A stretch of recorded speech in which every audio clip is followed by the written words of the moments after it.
தமிழரம் நேயர்களுக்கு அன்பு வணக்கம். மீண்டும் உங்களை சந்திப்பதில் மிகுந்த மகிழ்ச்சி. இன்றைக்கு நம்மிடையே அரசியல் விமர்சகர் டாக்டர் காந்தராஜ் அவர்கள் நம்மோடு இணைந்திருக்கிறார். வாருங்கள் நேரிலே சாட்ட பேசலாம். வணக்கம் சார்.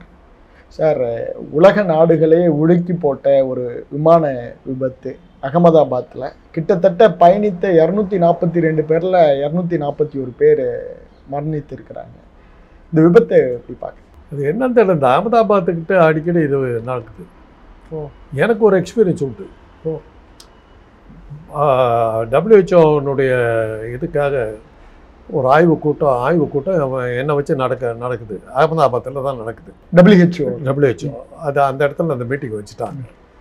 நான் போய் ஆகணும். நான் இங்கேருந்து போய் பாம்பே போயிட்டு ஸ்ட்ரெயிட் ஃப்ளைட்டு கிடையாது சென்னையிலேருந்து அகமதாபாத்துக்கு. பாம்பேயில் போய் இறங்கி பாம்பேலேருந்து அகமதாபாத்துக்கு கிளம்பணும். அன்னைக்கு அகமதாபாத்தில் புயல் அடிக்குது. எல்லா ஃப்ளைட்டும் கேன்சல். நான் பாம்பே ஏர்போர்ட்டில் உக்காந்துருக்கேன். எங்கள் ஃப்ளைட்டு மாத்திரம் ஓகே. எல்லா ஃப்ளைட்டும் மகா மோசமான காலநிலைன்னு சொல்லிட்டு கேன்சல் பண்ணிட்டாங்க. அகமதாபாத் போகிற எங்கள் ஃப்ளைட்டு மாத்திரம் போகுது. பாதி பேர் டிக்கெட்டை கேன்சல் பண்ணிட்டு திரும்பிட்டாங்க. எனக்கு கேன்சல் பண்ணிட்டு எங்கே போகிறது வேறு வழி இல்லை. நான் பாட்டுக்கு 100 பேர் உட்கார வேண்டிய ஃப்ளைட்டில் 40 பேர் தான் பயணம் பண்ணுறோம். ஏறி உக்காந்துட்டோம். பிளேன் டேக் ஆஃப் ஆகுது. ஒரு 15வது நிமிஷம் அது என்ன பண்ணுதுன்னு எங்களுக்கு தெரியல. தலைகளாக போகுது, இப்படி திரும்புது. எனக்கு நெக்ஸ்ட்டாக ஒரு லேடி உட்காந்துருந்தாங்க பக்கத்துலேயே. அவங்க என்னை வந்து இறுக்கி பிடிச்சிக்கிட்டாங்க. ஐயோன்றாங்க. அம்மா எல்லாரும் ஒன்றா தான் போய்கிட்டு போகிறோம், இதில் பேச்சே இல்லை. எனக்கு பேச்சு மூச்செல்லாம் நின்றுடுச்சு. அப்படியே கீழே கர்றன்னு இறங்குது, அப்படியே ஏறுது. பைலட் இருந்து ஒன்றுமே இல்லை, ஏர் ஹோஸ்டஸ் யாருமே இல்லை, ஒருத்தர் வழி வரல, அப்படியே நிற்கிறாங்க. ஒரு 3/4 மணி நேரம் அந்த மொத்த ட்ராவலே வந்து ஒரு 1 hour ட்ராவல் தான். அந்த 3/4 மணி நேரம் அது போய் சேர்ற அது அகமதாபாத்தை நெருங்குற வரையிலும் முடிஞ்சு போச்சு கதை. அவ்வளோதான், இதுதான் கடைசி பயணம், இப்படி என்ன கருகி சாக போகிறோங்கிற மாதிரி போய் இறங்கிட்டோம். இறங்கி நான் போய் அந்த WHO ஆஃபீஸுக்காக போய் நுழையிறேன். எல்லாமே அமெரிக்கர்கள், ஐரோப்பியர்கள். அது நான் ஒருத்தன் தான் இந்தியன். அதில் எப்படி வந்தேன் நான் ஃப்ளைட்டில்? என்ன இந்த வெதரில் ஃப்ளைட்டு வந்துதா இங்கே அப்படின்றேன். அவங்க நம்பவே இல்லை. 2 நாளைக்கு எங்கள் ஊராக இருந்தால் 2 நாளைக்கு இந்த ரூட்டில் ஃப்ளைட்டை விட்டுருக்க மாட்டாங்க. எப்படி நீ வந்த, என்ன எது ஒன்றுமே புரியல அப்படின்னா. அது மாதிரி அந்த ஊரில் அந்த பகுதி அந்த செக்டாரில் ஒரு காலநிலையை பார்த்து கவலைப்படாமல் ஃப்ளைட் ஓட்டுறதை நான் பார்த்துருக்கேன். என்னுடைய சொந்த அனுபவத்திலேயே நான் பார்த்துருக்கேன். அதே மாதிரி ஈக்குவலாக வந்து ஒரு பயங்கரமான ஒரு ஏர்போர்ட்டுன்னு எடுத்திங்கன்னா லண்டன் ஏர்போர்ட். வெளிநாடுகளில் ஏதோ ஒரு நாட்டிலேருந்து லண்டன் ஏர்போர்ட்டுக்கு நீங்கள் போகும்போது நீங்கள் பார்த்தீங்கன்னா அந்த லண்டன் நெருங்கிறது எப்படி தெரியும்னாக்கா, மேலே பறக்கும்போது மேகங்கள் கீழே போயிட்டே இருக்கும். மேகங்களுக்கு மேலே தான் போயிட்டு இருக்கும். அந்த மேகம் அடர்த்தி அவ்வளோ இருக்கும். அது மேகங்கள் வந்து கொஞ்சம் திக்காக இருக்கும், கொஞ்சம் தின்னாக இருக்கும். அதாவது சாலைகள் எப்படி மேடு போல் அந்த பள்ளங்கள் இருந்தாக்கா எப்படி உளுந்து எழுந்திரிக்குமோ அது மாதிரி உளுந்து எழுந்திரிச்சிட்டு போகும். லண்டன் போய் சேரத்துக்குள்ள ஒரு குடலை கையில் பிடிச்சிக்க வேண்டியது அந்த மாதிரி இருக்கும். ஏண்டா வந்தோன்ட்டு இருக்கும். நம்ம ஏரியாவில் எங்கன்னாக்கா அஸ்ஸாமில் கவுஹாத்தி நீங்கள் ஃப்ளைட்டில் போனீங்கன்னா, கல்கத்தாவில் ஏறினீங்கன்னா அஸ்ஸாம் நெருங்க உயிரை கையில் பிடிச்சிக்க வேண்டியது தான். இப்படித்தான் போகும்னு சொல்ல முடியாது. 4-5 தடவை போயிருக்கேன். 4-5 தடவையும் மரணத்தை சந்தித்து விட்டு அந்த மாதிரி தான் இருக்குது. இது மாதிரிலாம் இருக்குதுப்பட்டு போயிடுறாங்க. பட் இந்த ஃப்ளைட்டு எனக்கு புரியவே இல்லை. ஏன்னா அன்றைக்கி காட்டுறாங்க ரன்வேல ஓடுது, டேக் ஆஃப் ஆகி ஒரே நிமிஷம் தான். ஆமாங்க, ஒரே நிமிஷம், அதாவது 59 செகண்ட் தான். அப்படியே உளுந்து பிடிச்சிருச்சு. அதெல்லாம் அந்த ஒருத்தர் குதிச்சிட்ருக்காரு. அவருக்கு எப்படி தான் ஐஸு கட்டி அவ்வளோதான். அது மாதிரி ஒரு தடவை பெங்களூரில் ஒரு தடவை இந்த விபத்து நடந்தது. லேண்ட் ஆகும்போது கிராஷ் லேண்டிங், அந்த முன் சக்கரம் இறங்கலை. அவன் கிராஷ் லேண்டிங் பண்ணுறேன்னு சொல்லி இறக்கணும். பின்பக்கம் பூரா நெருப்பு பிடிச்சிருச்சு. முன்பக்கம் இருந்தவங்களாம் தப்பிச்சிட்டாங்க. தப்பிச்சு குதிச்சு எல்லாம் ஒரு 40 பேர்த்துக்கு மேலே தப்பிச்சிட்டாங்க. இது மாதிரி விமானங்களில் பயணம் பண்ணும்போது எனக்கு விமான பயணம்னாவே ரொம்ப பயந்து நடுங்குவேன் நான். அதில் ஏறி உக்காந்த உடனே அதை நம்மளை பயமுறுத்துறதுக்கு பல விஷயங்கள் நடக்கும். ஏர் ஹோஸ்டஸ் அது எப்படி ஏர் பேக்கை எப்படி யூஸ் பண்ணுறது, ஆபத்து வந்தால் என்ன பண்ணணும்னு வரிசையாக சொல்லுவோம். அப்படி ஏறும்போது இப்படி சொன்னால் நம்ம என்னத்தை பண்ணுறது? உங்களுக்கு ஆக்சிஜன் இது வந்து இப்போ கீழே இருக்கும், சீட்டு கீழே இருக்கும், அதை இழுத்து நீங்கள் இப்போ இழுத்தீங்கன்னா இது வந்து இது பண்ணிக்கலாம். இந்த எப்படி லைஃப் பெல்ட்டை எப்படி போட்டுக்கணும் எல்லாம் சொல்லுவாங்க. உருப்படியாக ஓடுன்னு சொல்லாமல் விழுந்தாக்கா எப்படி சாவாமல் இருக்குதுன்னு சொல்லி ஏத்திரியா பிள்ளைல ஏத்திரியா என்னான்னு இருந்த மாதிரி ஒரு அவசரம் பிடிச்ச மாதிரி இருக்கும். அது சொல்லி முடிக்கும் போதே நமக்கு மூஞ்செல்லாம் வெளிரி போயிடும். அதையெல்லாம் plane is now ready for take off அப்படின்னு ஒரு அனௌன்ஸ்மெண்ட் வரும். அந்த இந்த கேட்டை டக்குன்னு அடித்து சாத்துவாங்க. இப்போ நினச்சிக்குவேன், இனிமேல் உயிரோடு இறங்கினா தான் உண்டு, இப்படி தான் போகும். அப்போல்லாம் என்ன ஆகும்னா, இன்னும் 1 மணி நேரத்தில் போய் இறங்கிடுவோம். அப்படியே பிளேன் மிஷின் கெட்டு போனால் கூட 1 மணி நேரம் ஆகாயத்தில் அப்படியே பறந்து போய் இறங்கிடுங்கிற மாதிரிலாம் இருந்தது. இப்போ பார்த்தா அதெல்லாம் கூட இருக்காது போல. 1 நிமிஷத்தில் கூட விழுந்துடலாம் தெரியுது. ஒரு நகரத்துக்குள்ளார விழுந்து அங்கே இருந்த மருத்துவமனை 6 கிலோமீட்டரா, ஏர்போர்ட்லேருந்து 6 கிலோமீட்டரா, டேக்கவானோன்னு அது மேலே தான் போகுது. அது மேலே விழுந்து அங்கே இருந்த டாக்டர்ஸ் எல்லாம் அடிபட்டு எல்லாம் இதாக பெரிய கோரமான விபத்து, சொல்ல முடியாத அந்த அளவுக்கு நடந்தது. இதுக்கெல்லாம் நம்ம வந்து காரணங்கள் சொல்ல முடியாது. லண்டன் போகிற 10 மணி நேரம் ஃப்ளைட் ஆகுது, 1 நிமிஷத்தில் முடிஞ்சு போயிடுச்சு. இதுக்கெல்லாம் நம்ம வந்து வளர்ந்து வர்ற காலங்களில் இதுக்கெல்லாம் காரணங்கள் சொல்ல முடியாது. ஆனால் ஒரு என்ன கணக்கு சொல்கிறாங்கன்னா, விமான விபத்துகள் வந்து ரொம்ப குறைவு. ரயில் விபத்துகள் இதெல்லாம் நீங்கள் கணக்கு போட்டு, சாலை விபத்துகள்லாம் கணக்கு போட்டு பார்க்கும்போது விமான விபத்துங்கிறது ரொம்ப குறைச்சல் அப்படின்னு ஒரு கணக்கு ஒன்று உண்டு. அது ஏன் குறைச்சல்னாக்கா விமானங்கள் குறைவு, விமான போக்குவரத்து குறைவு, அதனால் குறைச்சல். சாலை போக்குவரத்து ஒரு நாளைக்கு சாலையில் 1000 பஸ்ஸும் போகுது, அதில் விபத்து வந்து 2-1 நடக்குது. அந்த கணக்கு இல்லை. இருந்தாலும் அது வந்து நீங்கள் நினைக்கிற அளவுக்கு ஆபத்தான பயணம் இல்லை. விமானம் வந்து அவ்வளோ ஆபத்து கிடையாதுங்கிறது ஒரு. சார், குறிப்பாக வந்து இது 3 விதமான கற்புதங்கள் சொல்கிறேன். ஒன்று வந்து பறவை போய் மோதி அந்த இன்ஜின் ஃபெயில் ஆகிருக்கும் அப்படிங்கிற மாதிரி ஒரு வீடியோ பார்த்தா அந்த மாதிரி தெரியல. பறவை போய் மோதிச்சுன்னாக்கா இதாகும், பிளேன் இப்படிலாம் ஆடும். Okay okay. ஏன்னா ஜெட்டு எப்படி போகுதுன்னா காற்றை உள்ளே இழுக்கும். அந்த காற்றை உள்ளே இழுக்கிறதுனால இந்த ஜெட்டு விருன்னு போயிடுது. இந்த ரெக்கை இருக்கிறது வந்து இந்த காற்றை தள்ளும். இப்படி ஃபேன் இருக்கிற பிளேன் அந்த காலத்தில் அது சுற்றுறதுனால அந்த காற்று இப்படி தள்ளும்போது ஒரு வெற்றிடம் ஏற்படுது. வெற்றிடம் ஏற்படும் போது இது மேலே போகுது, அடியில் காற்று வந்துடுது. பிளேன் அந்த காற்று இதில் வெயிட்டில் மேலே பறக்கும். இந்த ஜெட்டு என்ன பண்ணுதுன்னா அந்த காற்றை அப்படியே இழுக்குது. இப்படி ரிவர்ஸில் இப்படி சுற்றி அந்த காற்றை உள்ளே இழுக்கும். அதாவது எக்ஸாஸ்ட் ஃபேன் இருக்குது இல்லையா, அந்த எக்ஸாஸ்ட் ஃபேனில் ஒரு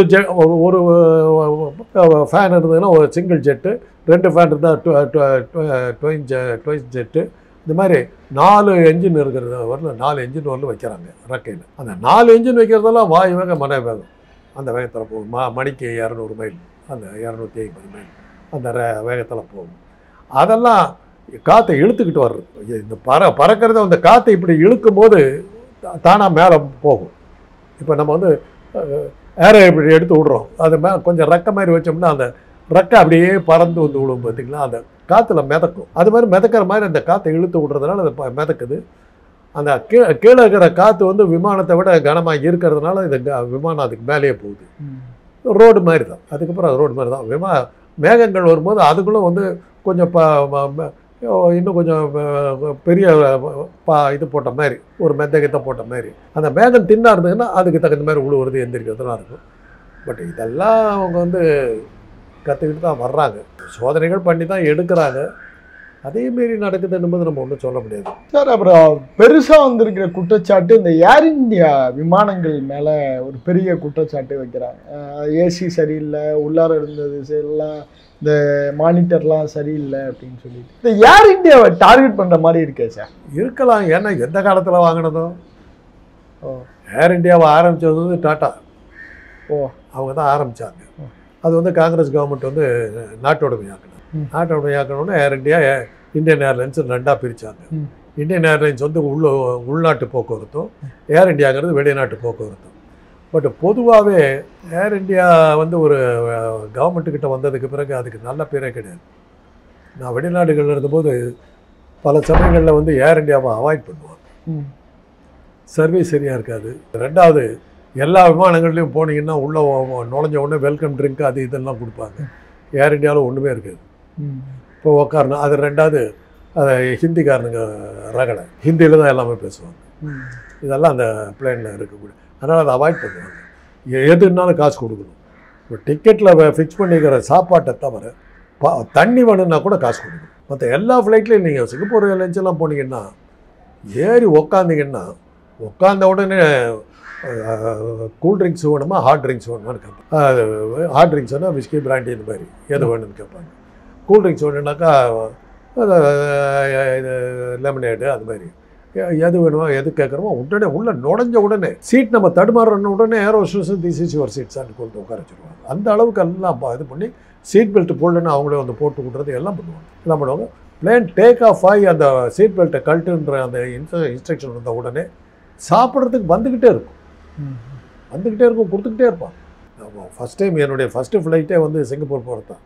அதுக்கு முன்னாடி பிளேன் உள்ளே எப்படி இருக்குன்னு கூட தெரியாது, சினிமாவில் பார்த்தது தான்.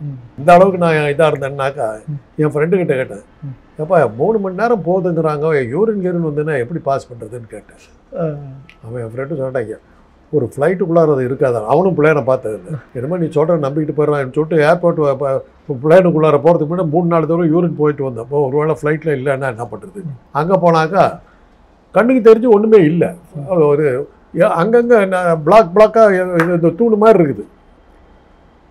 அந்த ஏர் ஹோஸ்டஸை கேட்டேன், ஏமா யூரின் பாஸ் பண்ணது இதுதான் டாய்லெட் இருந்துச்சு. பார்த்தா அந்த தூண் மாதிரி இருக்கிறது வந்து திறந்தாங்க டாய்லெட் உள்ள 4 இது எல்லாம். அப்போ அதுதான் ஃபஸ்ட்டு டைம் டேக் ஆஃப் ஆகும்போது ஏறினோடனே கடலுக்கு மேலே பறக்குது. உடனே கற்பனை வந்துடுச்சு, விழுந்ததுன்னா அந்த கடலில் விழுந்தோம்னா நம்ம கதி என்ன ஆகும். நெகட்டிவ் தாட்ஸ் நிறைய பேத்துக்கு அது வரும் சார், நிறைய பேத்துக்கு வரும் சைக்காலஜிக்கலாக. சமயத்தில் டேக் ஆஃப் டைமில் வந்து அந்த காலத்தில் இந்த ஃபேன் வச்சுருந்த இதெல்லாம் வரும்போது நிறைய பேர் வாந்தி எடுப்பாங்க. இன்றைக்கும் அந்த வாந்தி எடுக்கிறதுக்காக அந்த பேக் வச்சுருப்பாங்க, இதெல்லாம் இன்றைக்கும் வச்சுருக்காங்க. அது நிறைய பேத்துக்கு அது ஆகும். பட் இப்போல்லாம் வந்து அதெல்லாம் ரொம்ப ரேராக இருக்குது சார். இந்த சந்தேகம் ஏன் வருதுன்னா, இந்த 3 விதமாக சொல்கிறாங்க சார். ஒன்று வந்து இந்த பறவை அடிச்சிருக்கோம், இல்லை தொழில்நுட்பம், இல்லை பின்னாடி ஏதாவது ஒரு சதி இருக்கலாமா அப்படிங்கிற மாதிரியும் விசாரணை ஆரம்பிச்சிருக்காங்க. இன்னைக்கு இப்போ தற்சமயம் சார் ஏர் இந்தியாவுக்கு ஒரு வெடிகுண்டு மிரட்டல் ஒரு விமானத்துக்கு வந்திருக்கு. இப்போ இந்த டாட்டெல்லாம் கனெக்ட் பண்ணுறப்ப ஏதோ ஒன்று இடிக்கிற மாதிரி இருக்கே சார். சில சமயத்தில் சொல்லுவாங்க, அதில் யார் போகிறாங்க பயணிக்கிறாங்கங்கிறத பொறுத்து இருக்குது. சப்போஸ் விஐபிஸ் யாராவது வர்றாங்க ஃப்ளைட்லன்னு வச்சுங்க, நம்ம மாதிரி ஆட்கள் அந்த பிளைனில் போகவே கூடாது. ஏன்னா அதில் தான் இந்த வெடிகுண்டு வைக்கிறது இவனுக்காக வைக்கிறதெல்லாம் நாமளும் சேர்த்து போய் இது மாட்டுவோம். ஆனால் இந்த விஐபி போகிற ஃப்ளைட் ஒரு தடவை டெல்லியிலேருந்து வரும்போது 2 மந்திரிகள் என்னோட ஃப்ளைட்டில் வர்றாங்க. அந்த ஃப்ளைட்டு நான் டெல்லி ஃப்ளைட்டில் எனக்கு வழக்கப்படி எல்லா அனுபவமும் ஏற்பட்டுச்சு. அப்போ தான் என் ஃப்ரெண்டு சொன்னார், 2 மந்திரி வர்றான்னும் போது அதுக்கு வெடிகுண்டு வைக்கிறதுக்கு ட்ரை பண்ணுவோம், ஏன்டா அது மாதிரி ஃப்ளைட்லாம் போகிறேன். அதாவது பாண்டுங் அப்படின்னு வந்து இந்தோனேஷியாவிலேயே இங்கே ஒரு அங்கே ஒரு மாநாடு நடந்தது. அப்போ வந்து பஞ்சசீல கொள்கைகள் எல்லாம் பேசுகிறதுக்காக இந்தியாவிலேருந்து வெளிநாட்டு இவங்கெல்லாம் சேர்ந்து ஒரு ஏறத்தாழ ஒரு 100 பயணிகளுக்கு மேலே போனாங்க. காஷ்மீர் பிரின்சஸ்ன்னு அந்த பிளேனுக்கு பேர். வெளிநாட்டு இவங்களும் பங்கேற்பாளர்களும் நம்ம நாட்டு பங்கேற்பாளர்களும் சேர்ந்து ஏறத்தாழ ஒரு 200 பேரை 300 பேரை போனாங்க. அது நடுக்கடலில் வெடிச்சு கொடுத்தது வெடி, அது சபட்டேஜ். அதில் வந்து அந்த பைலட் 2 பேர் தப்பிச்சாங்க. அவங்க இது பண்ணி அதில் சொரா மீனெல்லாம் இது பண்ணி அவங்க விரலாம் போயிடுச்சு. ஏறத்தாழ 30 மைலுக்கு மேலே நீந்தி பொழைச்சிட்டாங்க. பொழைச்சி அவங்க வந்து பல தகவல் சொன்னாங்க. அப்போ தான் எனக்கு அந்த மே டேங்கிற மாதிரி இதெல்லாம் அந்த மே டே இதெல்லாம் தெரியும். அந்த பிளேனுக்கு பேர் வந்து காஷ்மீர் பிரின்சஸ்ங்கிறது பப்ளிக்கு வச்ச பேர். டெக்னிக்கல் பேர் வந்து விக்டர் எக்கோ பாபா அப்படிங்கிறது டெக்னிக்கல் பேர். அதை அந்த கட்டுரையில் எழுதுறாரு. வெடிகுண்டு வெடிச்சிருச்சு, பின்பக்கம் போயிடுச்சு, உழவு போகிறவங்க தெரிஞ்சு போச்சு, விக்டர் எக்கோ பாபா மேடே மேடே அப்படின்னு சிக்னல் கொடுத்தாரு. பிளேன் மேலே போகும்போதெல்லாம் காப்பாற்றுறதுங்கிறதெல்லாம் இன்றைக்கி வரல விழுந்து தான் இன்றைக்கி வரல அதுக்கான பாதுகாப்பெல்லாம் ஒன்று உருவாக்கலை. ஒன்று என்ன சொல்கிறாங்கன்னா, பல சமயங்களில் வந்து முன்பக்க சக்கரை இறங்காமல் மாட்டிக்கும், ஸ்டக் ஆகிடும். அந்த சக்கரை இறங்காமல் போச்சுன்னாக்கா அப்போ என்ன சொல்லுவாங்கன்னா, பிளேன் வந்து விமான நிலையத்தை சுற்றி வரும். எதுக்காகன்னா பெட்ரோலை பூரா எக்ஸாஸ்ட் பண்ணிடுது. ஏன்னா பெட்ரோல் தான் உடனே நெருப்பிடிச்சு உடனே பற்றிக்கிறதுக்கு காரணம் பெட்ரோல் தான். அந்த பெட்ரோலை பூரா தீர்த்துருவாங்க. தீர்த்துட்டு அப்புறம் வந்து தானாக வந்து இறங்கிடும். அப்படியே இடிச்சுக்கிட்டு விழுந்தா கூட நெருப்பு பிடிக்காது. இது ஒரு தற்காப்பு தான் இதுவரையில் நான் கேள்விப்பட்டது. வெடிகுண்டெல்லாம் வச்சுருந்தாக்கா அந்த பிளேனு கீழே உழுவுறது இங்கேருந்து நிறைய பேர் படம் எடுத்திருக்காரு. ஆமாம் சார். அதுவே இங்கே தெரிஞ்சிருக்கும். வெடிகுண்டு வச்சோன்னா டமன் இங்கே வெடிச்சிட்டு இருக்கும். அது அப்பயே இங்கேயே தெரிஞ்சிருச்சு அது உழுவு போகுதுங்கிறது தெரிஞ்சுதான் எல்லாம் படம் எடுத்திருக்காரு. அதே மாதிரி தான் இந்த ஊட்டியில் நம்ம ராணுவ தளபதி அந்த அந்த பிளேன் உழுவுற எவ்வளோ பேர் படம் எடுத்திருந்தோம். ஏன்னா அது உழுவு போகுதுன்னு எல்லாத்துக்கும் தெரிஞ்சு போச்சு. அதனால தான் அதில் சபட்டேஜ் இருந்ததுன்னா நல்லா தெரிஞ்சிடும். அதனால் வெடிகுண்டு வைக்கிற அளவுக்கு அதில் முக்கியமான பயணிகள் போனாங்களாங்கிறது பயணிகள் லிஸ்ட்டை வச்சு தான். முன்னாள் முதல்வர் குஜராத்தினுடைய முன்னாள் முதல்வர் அதில் பயணிச்சிருக்காரு, அவரு இறந்துருக்கிறாருங்கிறது ஒரு குறிப்பிட அனுமானிக்கிறாங்களே விட இன்னும் உறுதிப்படுத்திட்டாங்க. அப்போ சான்சஸ் இருக்கு. அப்போ சான்சஸ் இருக்கு சார். இப்போ இந்த விபத்து வந்து பிரதமர் மோடி, உள்துறை அமைச்சர் அமித்ஷா அவங்கெல்லாம் போய் காலைல பார்த்துருக்குறாங்க. இதை வந்து இந்தியாவுக்கான ஒரு எப்படி சொல்ல ஒரு நெகட்டிவ் இமேஜை வேர்ல்டு ஃபுல்லாக கன்ஸ்ட்ரக்ட் பண்ணுமா சார்? ஏன்னா இப்போ ட்ரம்ப்பு, பிரிட்டனை சார்ந்தவர்கள்லாம் அங்கேருந்து குழுக்கள் அனுப்புகிறாங்க. அது இந்தியாவுக்கு ஒரு நெகட்டிவ் ஃபேம் தான். ஏன்னா எல்லாம் லண்டனுக்கு பயணம் பண்ணுவாங்க. ஓகே, லண்டன் பயணிகள் அதில் எத்தனை பேர் அந்தந்த நாட்டை சேர்ந்தவங்க இருந்தாங்கன்னு யாருக்கு தெரியும்? அதுதான் காரணம். நீங்கள் ஏர் இந்தியா வந்து ஏதோ டெல்லியில் புறப்பட்டு சென்னைக்கு வந்து விடுதுனாக்கா அர்த்தம் இருக்குது. எல்லாம் லண்டனுக்கு பயணிக்கிறவங்க லண்டன் வாசிகள் நிறைய பேர் இருக்காங்க. அதனால தான் அவங்க அமெரிக்கா போகிறவங்க. ஏன்னா லண்டன் போய் பிளேன் மாற்றி நம்ம வந்து யூஎஸ் போகணும். ஓகே. அதனால் அந்த யூஎஸ் சிட்டிசன்ஸ் எவ்வளோ பேர் இருந்தாங்கன்னு யாருக்கு தெரியும்? நல்லா இருக்குது. ஸோ அதனால தான் அவங்கெல்லாம் அனுதாபம் தெரிவிச்சிருப்பாங்க. அது சம்பந்தமான அக்கறையை காட்டியிருப்பாங்க. இப்போ ஓவராலாக சார், இப்போ இந்த ஃப்ளைட்டு டிரான்ஸ்போர்ட்டு, ஏர் இந்தியா, இதற்கான விமர்சனங்கள், இதிலிருந்து நம்ம கற்றுக்க வேண்டியது என்ன சார்? ஏன்னா இப்போ பாதுகாப்பாக அல்டிமேட் பாதுகாப்பு விமான போக்குவரத்து தான் சொல்கிறாங்க. இப்போ அதை நம்ம என்ன சார், என்ன தற்காப்பு என்ன பண்ண முடியும் சார்? பாதுகாப்புங்கிறது வந்து யாராலையும் கேரண்டி பண்ண முடியாதுங்க. அதெல்லாம் சும்மா. இப்போது ட்ரெயின் சேலத்துக்கு போகுது, ஏற்காடு எக்ஸ்பிரஸ் போகுது. ஜோலார்பேட்டை தாண்டி மொரப்பூர்கிட்ட பிளேனு டீரெயில் ஆகிடுச்சு ராத்திரி. அந்த ட்ரெயின் அங்கே நிற்கிது. அடுத்த ட்ரெயின் வருது, நிறுத்தலை யார் நின்றுட்டு இருக்கிற ட்ரெயின். ஏன்னா மொரப்பூர் அந்த இடத்த வந்து தொப்பூர் கணவாய் இருக்கிற இடத்துல மாட்டிச்சு. தொப்பூர் கணவாய்ங்கிறது வந்து யாரும் போக முடியாத இடம். இந்த பக்கமும் மலை கரடு முரடான மலை நடுமதில் இந்த ட்ரெயின் பாதை போகும். ஹெலிகாப்டர் இல்லாமல் போகவே முடியாது. சேலத்தில் தான் வரணும். சேலத்தில் ஹெலிகாப்டர் கொண்டு வரதுக்கு லேட் ஆகிடுச்சு. இவங்க வர்றதுக்குள்ள அடுத்த ட்ரெயின் வந்து நின்றுக்கிட்டு இருந்த ட்ரெயின் மேலே ஏறி அதில் இருந்தவங்க நிறையா பேர் இருந்தாங்க. அதில் என்ன ஒரு சந்தேகம் வந்ததுன்னா, அந்த ஏற்காடு எக்ஸ்பிரஸில் போயிருக்க வேண்டியவர்கள் எம்ஜிஆரும் எங்கள் அண்ணா ராஜாராம் சேலத்துக்கு போகிறதுக்கு ஏறி இருக்கணும். என்ன காரணத்தினாலேயோ எம்ஜிஆர் வந்து எங்கள் அண்ணனுக்கு ஃபோனை போட்டு, அதான் இன்றைக்கி வேணால் நாளைக்கு போய்க்கலாம் அப்படின்ட்டு. இவர் சென்ட்ரல் ஸ்டேஷனுக்கு கிளம்புனவர் ஏடா இந்நேரத்தில் கேன்சல் பண்ணிட்டாருன்னு உட்காந்து பார்த்தா நடுராத்திரி இந்த செய்தி. மறக்க முடியாத ஒரு விஷயம். அன்றைக்கி போயிருந்தா எம்ஜிஆர் இவரும் 2 பேரும் ஒன்றா போயிருந்தோம். அதில் என்னன்னா ஒரு சோகமான இது, ஒரு ட்ரெயின் ஒரு கம்பார்ட்மெண்ட்டும் இன்னொரு கம்பார்ட்மெண்ட் ஏறிட்டோன்னு அவங்கள இந்த கீழே இருக்கிற கம்பார்ட்மெண்ட்டில் இருக்கவங்களை திறக்கிறதுக்காக அந்த கதவு ஜாம் ஆகிடுச்சு. அன்றைக்கி இருந்த கலெக்டர் என்ன பண்ணிட்டாரு, வெல்டிங் மிஷினை கொண்டு அந்த கம்பி கடையெல்லாம் உருக்கி இது பண்ணிட்டாக்க அந்த ஜன்னல் வழியாக கொண்டுலான்னு சொல்லிட்டு ஒரு ஐடியா கொடுத்துருக்காரு. ரயில்வே அஃபிஷியல்ஸ் வேண்டான் இருக்காங்க. இவங்க கலெக்டர் அப்புறம் வந்து இல்லை பண்ணி ட்ரை பண்ணலான்னு கொண்டு அந்த வெல்டிங் மிஷினை வச்சா மேலே இருந்து கசிஞ்சிருந்த பெட்ரோலுக்கு அந்த எண்ணெய்கள்லாம் அப்படியே இருக்கும். அந்த கம்பார்ட்மெண்ட் அப்படியே நெருப்பு பிடிச்சி 40 பேர் செத்துட்டான். நேரம் அதில் ஒரு பையன் தப்பிச்சான். இந்த ஃப்ளைட்டில் தப்பிச்ச மாதிரி அந்த பையன் சொல்கிறான், காலையில் அதாவது ராத்திரிலேருந்து 6 மணி நேரம் அவங்க வந்து உயிருக்கு போராடிட்டு இருக்காங்க. தப்பிச்சிடலாம் யாரும் வந்து காப்பாற்றுவாங்க நினச்சிடுறாங்க.